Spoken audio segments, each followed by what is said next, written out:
বেশ কিছুক্ষণ পর শাহানাব বের হলো তার ঘর থেকে। পরনে সাদা টি শার্ট ও বাদামি রঙের প্যান্ট। শুভ্র চামড়ায় বেশ মানিয়েছে তাকে। আজ তাকে খুব খুশি খুশি লাগছে। মিথিলা চায় গিয়ে দেওয়া সত্ত্বেও দেরি হয়ে যাওয়ায় চা না খেয়ে বেরিয়ে গেল। দরজায় কড়া নাড়ার শব্দ পেয়ে মোর্শেদা বেগম ভেবেছিলেন আদ্রিয়ান এসেছে হয়তো। খানিক সময় আগে রেজাউল খান ডিভোর্স পেপার পাঠিয়েছিলেন ইলহামের কাছে। দরজা খুলেই চোখের সামনে শাহানাবকে দেখে অবাক হলেন তিনি। কত মাস পর আজ দেখলেন তাকে। শাহানাব অধরে হাসি ফুটিয়ে জিজ্ঞেস করলো, ভিতরে আসবো? হ্যাঁ, এই তুমি দেশে কবে এলে?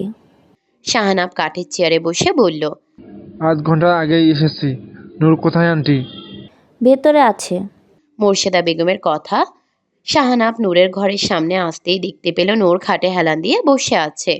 হঠাৎ চোখের সামনে শাহানাবকে দেখে চমকে উঠল সে। এই সময় শাহানাবকে আশাই করেনি সে।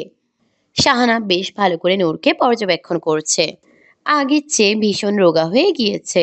উস্কো খুস্কো চুল, আগের মতো লাবণ্যও নেই চেহারায়। তবে এই অবস্থায়ও নূরের পরিচয়ে কোনো অংশে কম লাগছে না তার কাছে। শাহানাবকে দেখে নূর মাথায় ওড়না দিয়ে বসলো। শাহানাবকে পাশে বসতে দেখে নূরের কিছুটা অস্বস্তি লাগছে। শাহানাব গলা পরিষ্কার করে বলল, কেমন আছো নূর? ভালো থাকার মতোই। শুনলাম তোমার বাচ্চাটা আর নেই। শাহানাবের কথায় নূর চুপ করে রইল। শাহানাব নূরকে চুপ করে থাকতে দেখে বলল, আল্লাহর বান্দা আল্লাহ নিয়ে গিয়েছে, তাতে কষ্ট পেলে কি সে ফিরে আসবে? শাহানাবের কথায় নূর মলিন কণ্ঠে বলল, জানেন শাহনাব ভাই, আমার একটা ছেলের খুব শখ ছিল। আল্লাহ আমার সেই শখ পূরণ করার জন্য ছেলে সন্তান দিয়েছিল, কিন্তু ওরা আমার ছেলেকে বাঁচতে দেয়নি। আমি তোমাকে শুরুতেই বলে দিয়েছিলাম আদ্রিয়ানের আসল রূপ। আদ্রিয়ান শুধুমাত্র আমার উপর প্রতিশোধ নেওয়ার জন্য তোমাকে বিয়ে করেছিল। জোর করে বিয়ে করেছিল। তবুও ভেবেছিলাম লোকটা হয়তো আমায় ভালোবাসে, কিন্তু বাসলো না, আমায় ভালোবাসলো না। আমার একটা সাজানো গোছানো সংসার হলো না শাহনাব ভাই। আমি কি খুব বেশি কিছু চেয়েছিলাম? আর 10টা মেয়ের মতো আমারও একটা সংসার হলে কি খুব ক্ষতি হতো? শাহানাব নিঃশব্দে তাকিয়ে রইল নূরের দিকে। অতঃপর দীর্ঘশ্বাস ফেলে বলল, তুমি চাইলে এখনো সম্ভব। তোমারও একটা সংসার হবে, যেখানে দুজন কপতি নিজেদের মতো তাদের সংসার গোছাবে। আদ্রিয়ান পর্দার আড়াল থেকে সব শুনছে। রাগে তার হাত মুষ্টিবদ্ধ হয়ে গেল। নূরের পাশে শাহানাবকে দেখে শরীর জ্বলে উঠছে তার। ডিভোর্স পেপার হাতে পেয়ে সাথে সাথে বেরিয়ে পড়ে ঘর থেকে। সারা রাত নির্ঘুম কাটিয়ে চোখ দুটো লালচে হয়ে উঠেছে তার। ক্লান্ত শরীরখানা নিয়ে নূরের বাড়ি এসে শাহানাবকে দেখতে পেয়ে মেজাজ খারাপ হয়ে গেল তার। সে মিনমিন করে বলল, শালা সব জায়গায় মাতব্বরি করতে চলে আসবে। যে না শুনেছি একটু ঝামেলা হয়েছে, অমনি উড়ে চলে এসেছে লাফাঙ্কা। রান্নাঘর থেকে এসে আদ্রিয়ানকে দেখতে পেয়ে মোর্শেদা বেগম বলে উঠলেন। আদ্রিয়ান বাবা, তুমি হঠাৎ? মোর্শেদা বেগমের কথা শুনে নূর ও শাহানাব দুজনেরই টনক নড়ল। আদ্রিয়ানকে দেখে বসা থেকে উঠে দাঁড়ালো নূর। শাহানাব আদ্রিয়ানকে দেখতে পেয়ে বাঁকা হেসে নূরের পাশে এসে দাঁড়ালো। আদ্রিয়ানের ইচ্ছে করছে শাহানাবের নাক বরাবর 2-4টা ঘুষি মারতে। নূরের পাশে ওর ছায়াটাও সহ্য করতে পারছে না সে। নূরের সাথে কিছু কথা ছিল আম্মা। আদ্রিয়ান নূরের কাছে এগিয়ে এসে ডিভোর্স পেপার দেখিয়ে বলল, ডিভোর্স পেপার পাঠিয়েছে তুমি? নূর আমার কথাটা শোনো। আদ্রিয়ানকে নূরের কাছে আসতে দেখে শাহানাব আদ্রিয়ান ও নূরের মাঝামাঝি বরাবর হাত দিয়ে আদ্রিয়ানকে আটকে বলল। দূর থেকে কথা বল আদ্রিয়ান। শাহানাবের কথায় আদ্রিয়ানের মেজাজ চড়ে গেল। সে শাহানাবের দিকে তেড়ে এসে বলল, তোর কি? আমি ওর বউয়ের কাছে আসলে তুই দূরে থাক আমার ব্যক্তিগত ব্যাপার থেকে। শাহানাব তার কথার জবাবে বলল, ডিভোর্স পেপার পাঠিয়ে দিয়েছে যখন, ডিভোর্স আজ না হয় কাল হবেই।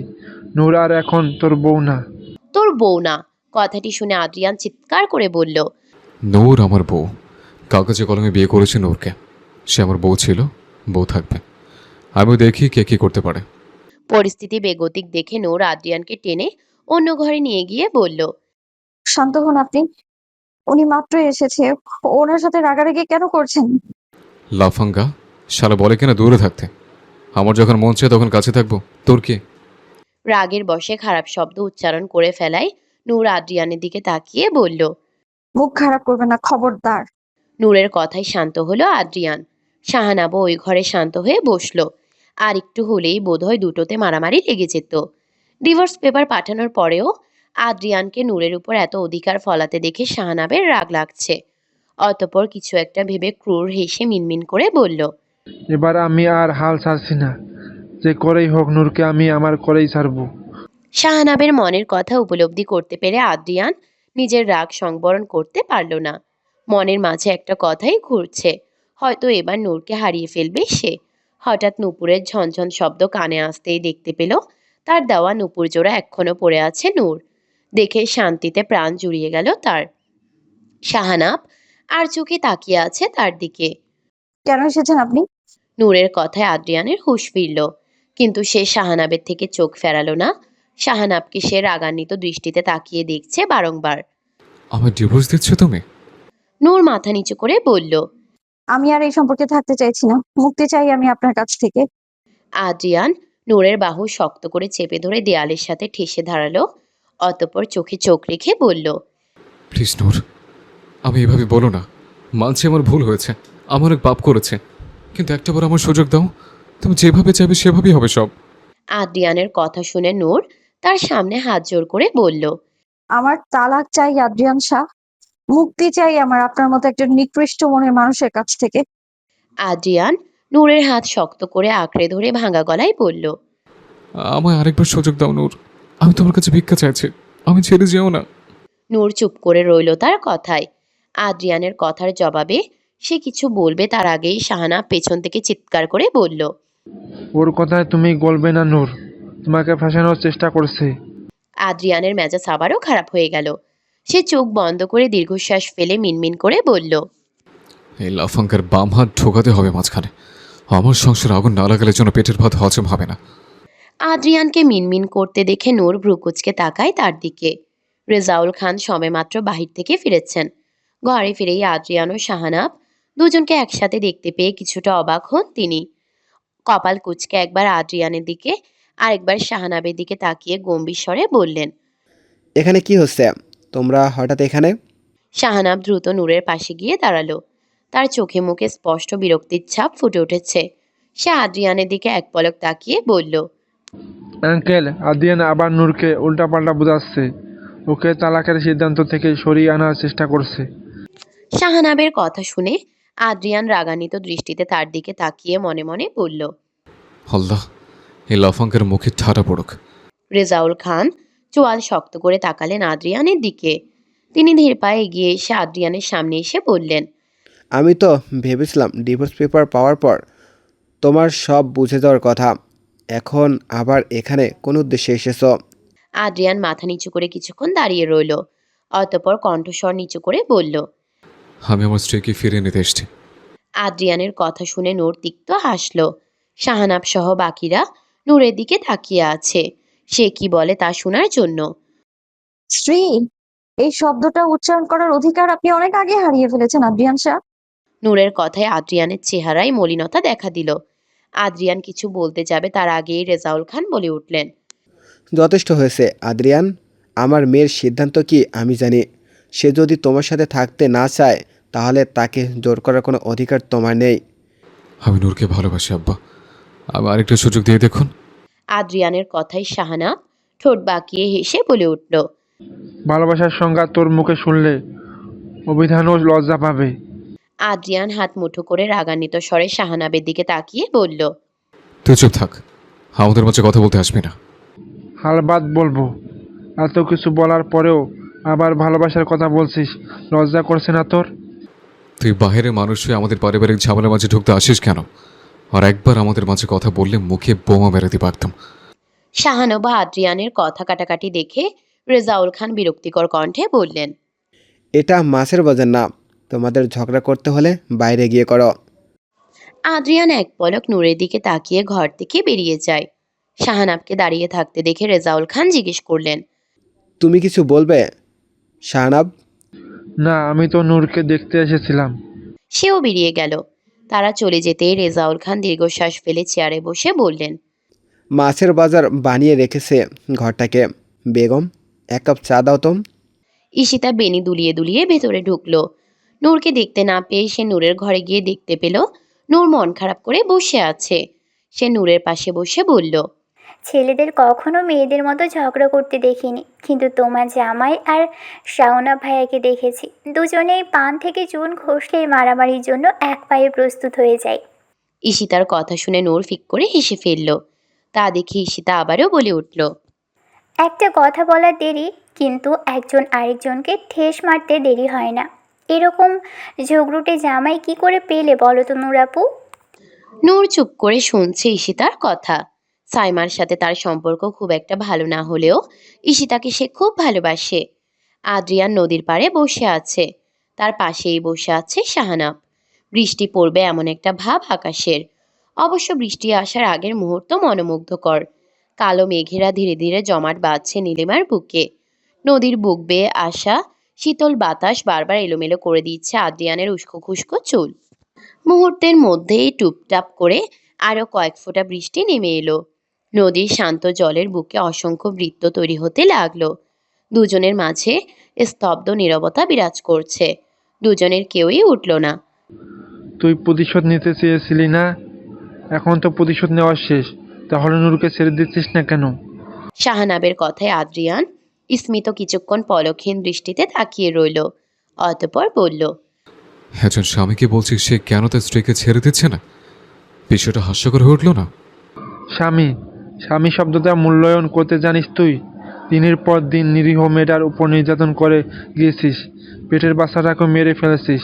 এত কিছুর পরেও এসব বলতে বিবেকে বাঁচছে না তোর? আমি ভুল করেছি, প্রতিশোধের আগুনে ছাই হয়ে যাচ্ছিলাম। সেদিন যদি তোর বাবা আমার আব্বাকে না মারত, তাহলে আজ এসব কিছুই হতো না। আদ্রিয়ানের কথায় শাহানা ভ্রুকুচকে তাকালো তার দিকে। এত বছর ধরে এটাই জেনে এসেছে সাহা পরিবার ও চৌধুরী পরিবারের মাঝে শত্রুতা বিরাজ করছে। তবে এর কারণ কি তা সে জানে না, কখনো জানার চেষ্টাও করেনি। আদ্রিয়ানের কথাই হতবাক হয়ে গেল সে। আমার বাবা তোর বাবাকে মেরেছে মানে? কি বলছিস এসব? আদ্রিয়ান শাহানাবের কথাই জোরে জোরে হাসতে শুরু করলো, যেন মজার কথা বলেছে সে। হাসতে হাসতে মাটিতে গড়াগড়ি খাওয়ার মতো অবস্থা। তাকে হাসতে দেখে শাহানাব বিরক্ত হয়ে বলল। পাগলের মতো হাসছো কেন? আদ্রিয়ান হাসি থামিয়ে বলল, তোর বাবা আমার চোখের সামনে আমার আব্বাকে কুপিয়ে হত্যা করেছে, শরীর দুখণ্ড করে ফেলেছে। বিশ্বাস না হলে নিজের বাপকে জিজ্ঞেস করিস। শাহানাবের বিশ্বাস হলো না আদ্রিয়ানের কথা। আজ বাড়ি গিয়ে জিজ্ঞেস করবে ইশতেহার চৌধুরীর কাছে। এর মাঝেই তুমুল বৃষ্টি শুরু হলো। শাহানাব বাড়ি যাওয়ার জন্য উঠে দাঁড়ায়। আদ্রিয়ানকে বসে থাকতে দেখে সে ঠেস মেরে বলল, এবার নূরকে আমি আমার করেই ছাড়বো। তুই তাড়াতাড়ি স্নান করে পেপার পাঠিয়ে দিস। শাহানাবের কথায় আদ্রিয়ান বসা থেকে উঠে তার দিকে তেড়ে আস্তে আস্তে বলল, তোর মুখে যেন ঠাড়া পড়ে। আমি দেখব কোন জজ ব্যারিস্টার আমার ডিভোর্স করাতে পারে।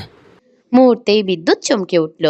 আদ্রিয়ান সাথে সাথে আকাশের দিকে তাকিয়ে বলে উঠল, পরের ঠাড়াটা যেন ওই লাফাঙ্গার মুখে পড়ে আল্লাহ।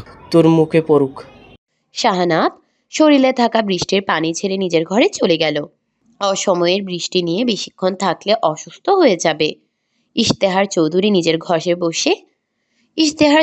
নিজের ঘরে বসে বৃষ্টি দেখছেন। রাহেলা শাহর মৃত্যুর খবর তিনি অনেক আগেই পেয়েছিলেন। তার অকাল মৃত্যুতে বুক ভার হয়ে উঠল ইশতেহার চৌধুরীর। পুরনো স্মৃতি মাথাচাড়া দিয়ে উঠল। ঠিক সেই সময় শাহানাব তার ঘরের দরজায় কড়া নেড়ে বলল। বাবা আসবো? দরজায় কড়া নাড়ার শব্দে ধ্যান ভাঙে তার। শাহানাবকে দেখে হেসে বললেন, কড়া নাড়ার প্রয়োজন কি? তোমার যখন ইচ্ছে তখন এই ঘরে আসতে পারো। ইশতেহার চৌধুরী ডিবানে বসে আছেন। শাহানাব তার পাশে এসে বসলো, কিন্তু দুজনের কেউই কথা বলছে না। ইশতেহার চৌধুরী শাহানাবকে চুপ করে থাকতে দেখে বললেন, রাগ অভিমান ভেঙেছে নাকি এখনো বিদ্যমান? বাবার কথায় লজ্জা পেল শাহানাব। সে গলা পরিষ্কার করে আমতা আমতা করে বলল, একটা কথা জিজ্ঞেস করতে এসেছি বাবা। হ্যাঁ বলো, কি বলতে চাও? আপনি আরিয়ানের বাবাকে খুন করেছেন, এটা কি সত্যি বাবা? ইশতেহার চৌধুরীর চেহারা ফ্যাকাশে হয়ে গেল শাহানাবের প্রশ্নে। তাকে চুপ করে থাকতে দেখে শাহানাব বলল, চুপ করে থাকবেন না, বলুন বাবা। হ্যাঁ। ইশতেহার চৌধুরীর স্বীকারোক্তিতে শাহানাব বাকরুদ্ধ। সে কি বলবে ভাষা খুঁজে পেল না। অতঃপর জিজ্ঞেস করল, কেন করেছেন এসব?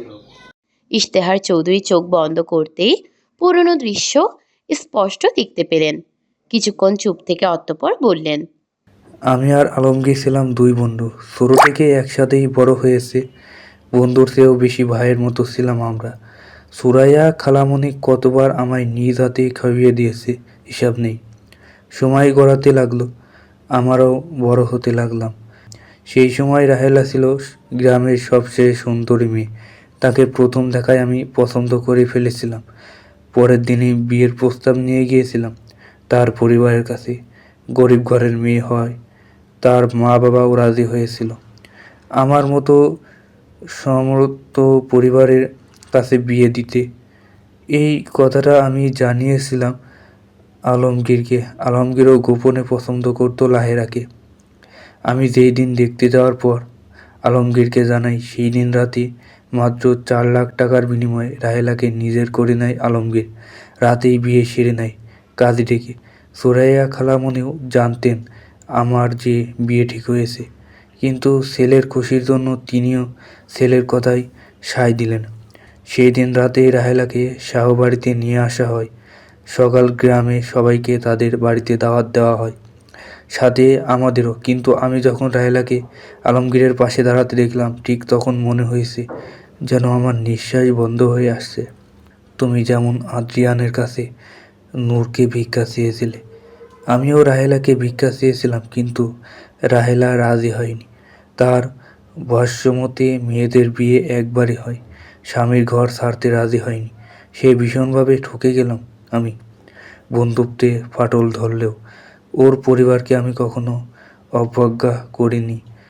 ইলহামকে নিজের ভাইয়ের মতোই ভালোবাসতাম।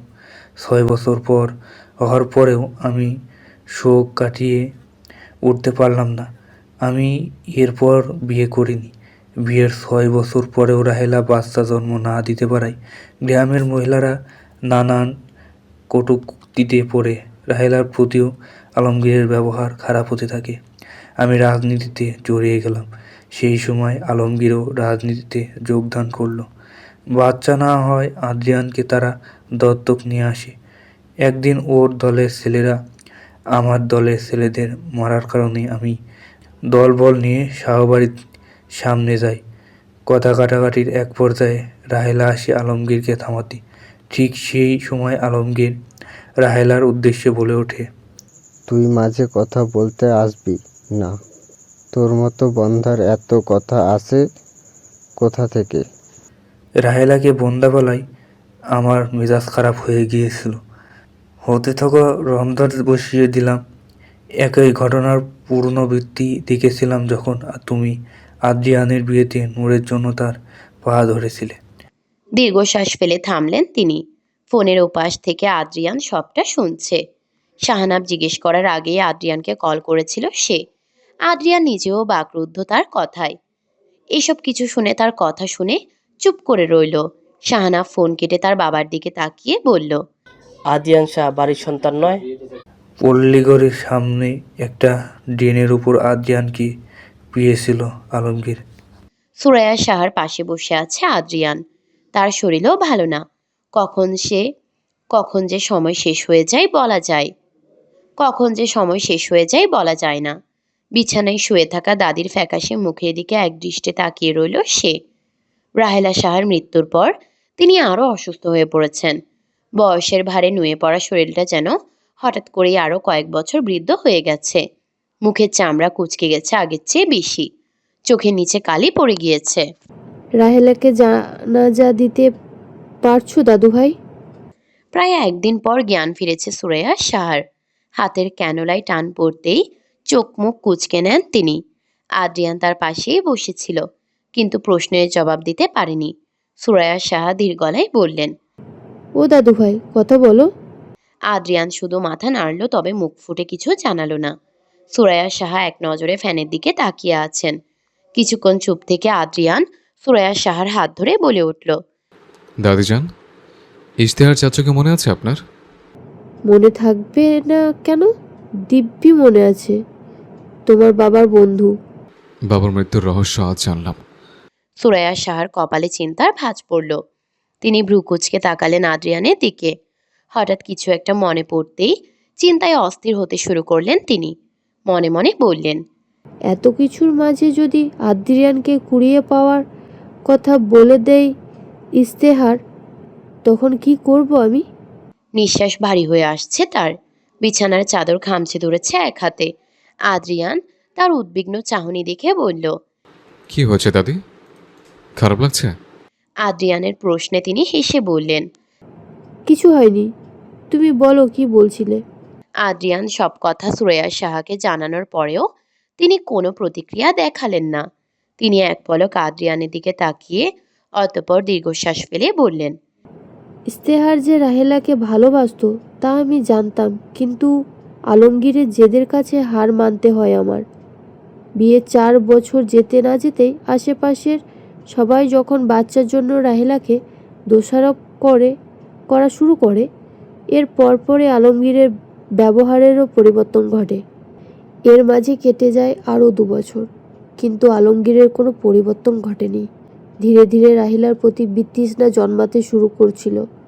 শুধুমাত্র রাহেলার জন্য ইস্তাহারের হাতে আলমগীরের মৃত্যু হবে জানলে আমি কখনোই রাহেলাকে ইস্তাহারের কাছে থেকে ছিনিয়ে নিতাম না। তোমার বাবার মৃত্যুর পর ইস্তেহার এসেছিল রাহেলার জন্য বিবাহের প্রস্তাব নিয়ে। আমি নিজেও বলেছিলাম রাহেলাকে দ্বিতীয় বিয়ে করে নিতে, কিন্তু মেয়েটা রাজি হয়নি। বয়সই বা কত ছিল তখন, 23 কিংবা 24। কিন্তু রাহেলা তোমার মুখের দিকে তাকিয়ে বাকিটা জীবন কাটিয়ে দেওয়ার সিদ্ধান্ত নেয়। তার কয়েক মাস পর ইস্তেহারের মামা শালির সাথে বিয়ে হয় তার। আদ্রিয়ান অবাক কণ্ঠে জিজ্ঞেস করল। তার মানে তোমরা সব জানতে, সব জানার পরও কেন আমায় বলনি? রাহেলা নিষেধ করেছিল। আমরা ভেবেছিলাম তুমি হয়তো ভুলে গিয়েছো সেসব ঘটনা। আদ্রিয়ান কিছু না বলে নিজের ঘরে চলে গেল। শাহানাবের উপর এতদিন সে মিথ্যে প্রতিশোধের বোঝা চাপিয়ে দিয়েছিল। নিজের ভুলটা বুঝতে সে দেরি করে ফেলেছে। তার ভুলের মাসুলের জন্য আজ 5টা জীবন এলোমেলো হয়ে গেল। হয়তো এইসব না হলে নূর শাহানাবের সাথে দিব্যি সংসার করত। তার ভুলের কারণে আজ কেউ সুখী নয়। এসবের মধ্য দিয়ে তার ছেলেটাকে প্রাণ হারাতে হলো। বাইরে বিকেলের আলো ফিকে হয়ে আসছে। জানালার কাছে জমা হয়ে আছে ধূলিকণা। নূর ও ঈশিতার সাহা বাড়ির পারিবারিক কবরস্থানে এসেছে। নূরের পরনে ধবধবে সাদা একটা থ্রি-পিস। আরিয়ানের কবর সে দেখতে পারেনি। শেষ চোখের দেখাও দিতে পারেনি ছেলেটাকে। কবরের উপর আরিয়ানের নামটা দেখতে পেয়ে মাটিতে ধপ করে বসে পড়ে সে। হাত বুলিয়ে দেয় সে কবরটির উপর। কবরের চারপাশে তাজা ফুল ফুটে আছে দেখতে পেয়ে সে কিছুটা অবাক হয়। একটা সাদা গোলাপের গাছে কলি ধরেছে। নূর বুঝে উঠতে পারল না এই ফুল কে লাগিয়েছে। বাঁ পাশে তাকাতেই দেখতে পায় বড় বড় অক্ষরে লেখা রাহেলা সাহা। নূর সেখানে গিয়ে দাঁড়ালো। একদম শেষ মাথায় কবর দিয়েছে তার লাশ। নূর তার কবরের সামনে স্থির হয়ে দাঁড়িয়ে আছে। অসময়ে কবরস্থানে আসায় কিছুটা ভয় করছে ঈশিতার।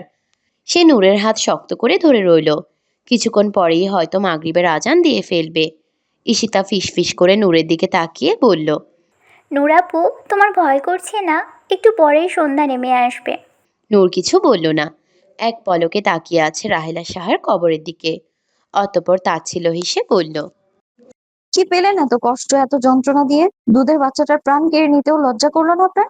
কি নিশ্চিন্তে দুনিয়া ত্যাগ করলেন, হ্যাঁ? নূর বেশিক্ষণ দাঁড়ালো না রাহেলা সাহার কবরের সামনে। ফিরে এলো তার ছেলের সামনে। কিছুটা আগাছা জন্মেছে কবরের আশেপাশে। নূর হাত দিয়ে নির্দ্বিধায় তা পরিষ্কার করে দিল। গোলাপের কলিটা তার দিকেই মুখ করে আছে। কিছুটা দূর থেকে একজোড়া চোখ তাদের পর্যবেক্ষণ করছে। সে আর কেউ নয়, আদ্রিয়ান। সবকিছু এলোমেলো লাগায় মনকে শান্ত করতে এখানে এসেছিল সে, কিন্তু এখানে কারোর উপস্থিতি দেখতে পেয়ে লুকিয়ে পড়ে। নূরকে ধবধবে সাদা কাপড়ে দেখে সে স্তব্ধ হয়ে যায়। হঠাৎ করে সাদা কাপড় পরে আসলো কেন বুঝতে পারছে না সে। সে তো মারা যায়নি, তাহলে পরার কারণ কি? সন্ধ্যা ঘনিয়ে আসতেই নূর ও ঈশিতা বেরিয়ে আসে কবরস্থান থেকে। বাড়ি ফিরতেই দেখতে পায় আদ্রিয়ান বসে আছে সোফায়। নূর তার দিকে এক পলক তাকিয়ে ভেতরে চলে যায়। কোনো কথা বলার আবশ্যকতা মনে করল না। আদ্রিয়ান তা বুঝতে পেরে নূরের পেছন পেছন তার ঘরে ঢুকতে গেলে নূর রাগান্বিত হয়ে বলে। একবার বললে আপনার কানে যায় না? কেন পিছু ছাড়ছেন না আমার? আর কিভাবে বললে বুঝবেন আপনি আমার তালাক চাই? আদ্রিয়ান বাকরুদ্ধ হয়ে যায় তার কথায়। ঈশিতা পাশে দাঁড়িয়ে সব দেখছে। ছোট একটা মেয়ের সামনে এভাবে অপমানিত করায় তার লজ্জা লাগছে কিন্তু সে দমে গেল না। আমতা আমতা করে বলল, আমি তো তোমার সাথে কথা বলতে এসেছিলাম। আমি আপনার সাথে কোনো প্রকার কথা বলতে চাই না, এমনকি আমি আপনার চেহারাটাও দেখতে চাই না। তাও আপনি কেন বুঝতে পারছেন না? সবকিছু তো ধ্বংস করেই ফেলেছেন। আর কি বাকি আছে? হ্যাঁ, এবার কি আমাকেও মেরে ফেলতে চান? নূর, তুমি ভুল বুঝছো। আমি আল্লাহর দোহাই লাগে, প্লিজ চলে যান। আমাকে আপনার এই চেহারাটাও দেখাবেন না। দয়া করে আজকের পর থেকে আর এই বাড়িতে আসবেন না। এত অপমানের পরেও আদ্রিয়ান চুপ করে রইল। ঈশিতা ড্যাব ড্যাব করে তাকিয়ে দেখছে তাকে। সেই মুহূর্তে রেজাউল খান ঘরে ফিরলেন। প্রতিদিন এই সময়টাতেই দোকান বন্ধ করে বাড়ি ফিরেন তিনি। বয়সের ভারে নুয়ে পড়ায় চাকরি করাটা সম্ভব নয় তার পক্ষে। মেইন রোডের পাশে মুদি দোকান দিয়েছেন। যদি এতে কাজটা যদিও এতে কাজটা সহজ করেছে আদ্রিয়ান, তবে এই কথা সে কাউকে জানায়নি। ঘরে ফিরে আদ্রিয়ানকে দেখে বিরক্ত হন তিনি। নূরের কথা শুনে তিনি বললেন, আমার মেয়ের সাথে যেন তোমার আর কোনো যোগাযোগ না থাকে। ডিভোর্স পেপারে সই করে তাড়াতাড়ি পাঠিয়ে দেবে, নয়তো আমরা আইনত ব্যবস্থা নেব। আপনারা যা খুশি করতে পারেন, কিন্তু আমি ডিভোর্স দেব না। পাশ থেকে নূর তার কথা শুনে চিৎকার করে বলল, কেন দেবেন না ডিভোর্স? আরো অত্যাচার করা বাকি রয়ে গিয়েছিল বুঝি? আর কত? এবার অন্তত আমার পিছু ছাড়ুন। আজ কেন, কোনো কালই ছাড়বো না। রেজাউল খান ঈশিতাকে ইশারা করে নূরকে ভেতরে নিয়ে যেতে বলে আদ্রিয়ানকে ধমক দিয়ে বললেন, আজকের পর থেকে যেন তোমাকে আমি আমার মেয়ের আশেপাশেও না দেখি। এই বাড়ির আশেপাশে দেখলেও কিন্তু খুব খারাপ হয়ে যাবে। আদ্রিয়ান তার কথা শুনে রেগে বেরিয়ে গেল, কিন্তু বাড়ি গেল না। নূরের জানালা বরাবর এসে দাঁড়ালো। মশা ছিঁড়ে খাচ্ছে তাকে। আদ্রিয়ান মশা মারতে মারতে মিনমিন করে বলল, যখন কপাল খারাপ থাকে তখন মশার সুযোগ খুঁজে বিরক্ত করার। প্রচুর মশা ঘিরে ধরেছে তাকে চারপাশ থেকে। নূর জানালার পাশে দাঁড়িয়ে তাকে দেখছে। অন্ধকার নেমে এসেছে অবশ্য। আদ্রিয়ানের চাকরির ছুটিও শেষ। কাল থেকে অফিসে যেতে হবে আবার। আদ্রিয়ান ফোনের আলো জ্বালিয়ে মশা মারছে। নূর তা দেখে বিড়বিড় করে বলল, এখানে দাঁড়িয়ে মশার কামড় না খেয়ে বাড়ি ফিরে গেলেই তো হয়। নাটক করতে দাঁড়িয়ে আছে। হুঁ। ঈশিতা পাশ থেকে করুণ কণ্ঠে বলে উঠল, আপু, বাইরে প্রচুর মশা। আদ্রিয়ান ভাইয়ার যদি ডেঙ্গু হয়ে যায়, তারপর তো সোজা পটল তুলতে চলে যাবে। চুপ!